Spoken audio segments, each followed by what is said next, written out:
Hi అండి. నమస్తే. Welcome back to అంతరాజుస్ kitchen and tips. ఈరోజు వీడియోలో సమ్మర్ స్పెషల్‌గా ఒక్క 10 నిమిషాల్లోనే రెడీ అయిపోయి సూపర్ టేస్టీగా ఉండే 2 రకాల వంటకాల్ని చూపించబోతున్నానండి. అవే పెరుగు చారు, పచ్చి పులుసు.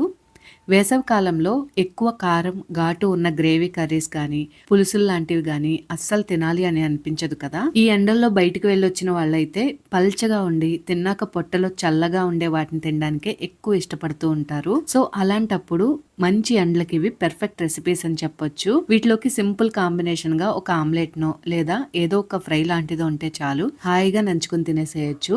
ఇంట్లో కూరగాయలు ఏమీ లేనప్పుడు కూడా ఇలాంటి వంటకాలని మనం చూస్ చేసుకోవచ్చు. ఓకే, రెసిపీని ఏ విధంగా ప్రిపేర్ చేసుకోవాలో ఒకసారి చూసేద్దాం. పెరుగుచారు ప్రిపరేషన్ కోసం ముందుగా ఇక్కడ నేను ఒక 2-3 డేస్‌గా కొంచెం కొంచెం మిగిలిన పెరుగులన్నింటినీ కలిపి ఒక బౌల్‌లోకి వేసుకుంటున్నానండి. పెరుగు చారుకి ఫ్రెష్ పెరుగు కన్నా కొద్దిగా పులిసిన పెరుగు అయితే పర్ఫెక్ట్‌గా ఉంటుంది. నేనైతే ఇంట్లో పెరుగులు ఇలా కొంచెం కొంచెం మిగిలిపోయినప్పుడు కూడా ఈ పెరుగు చారుని ప్రిపేర్ చేసేస్తూ ఉంటాను. 2 కప్పుల పెరుగు అయితే కరెక్ట్‌గా ఇద్దరికి సరిపోతుందండి. ఇలా తీసుకున్న పెరుగులోకి సరిపడా సాల్ట్‌ని వేసుకుని ఎట్లాంటి గడ్డలు లేకుండా స్మూత్‌గా బీట్ చేసుకోవాలి. ముందే వాటర్ వేసి బీట్ చేసేసామంటే పెరుగు గడ్డల్లాగే ఉండిపోతుందండి, స్మూత్ గా అవ్వదు. సో ఇలా స్మూత్ గా బీట్ చేసుకున్న పెరుగులోకి ఒక 2 కప్పుల వరకు వాటర్ ని వేసి మిక్స్ చేయండి. లేదా మీకు కావాల్సిన కన్సిస్టెన్సీ వచ్చే వరకు వాటర్ వేసుకున్నా సరిపోతుంది.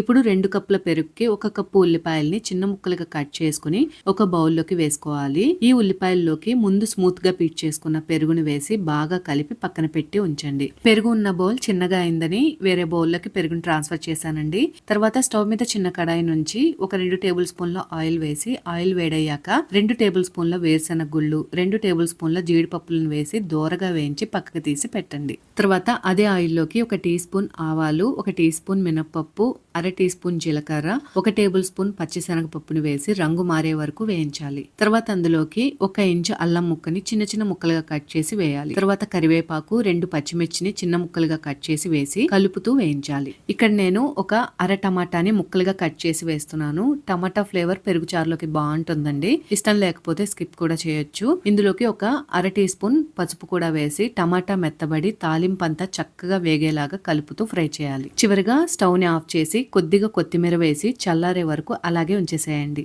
పూర్తిగా చల్లారిన తర్వాత దీన్ని ఉల్లిపాయ వేసిన పెరుగులోకి వేసేయండి. ఈ తాలింపు అంతా కూడాను పెరుగులో చక్కగా కలిసేటట్టు బాగా మిక్స్ చేసుకోవాలి.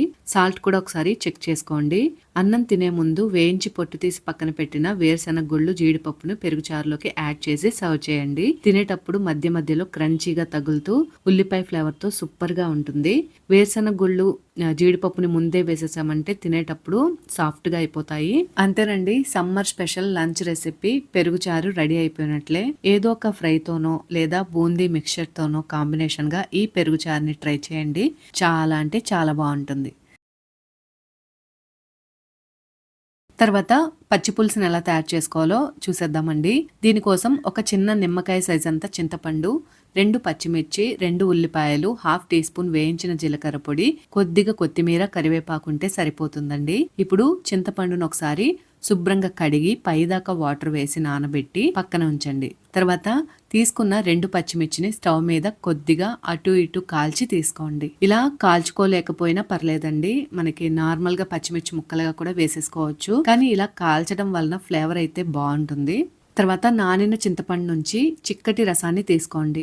ఇప్పుడు ఒక మిక్సింగ్ బౌల్ ని తీసుకుని అందులోకి కాల్చిన పచ్చిమిర్చిని వేసి చేతితో మెదిపి మెత్తగా చేయండి. తర్వాత చిన్న ముక్కలుగా కట్ చేసుకున్న ఉల్లిపాయలు, కరివేపాకు, కొత్తిమీర, తగినంత ఉప్పు వేసి చేతితో గట్టిగా ప్రెస్ చేస్తున్నట్లు మిక్స్ చేయండి.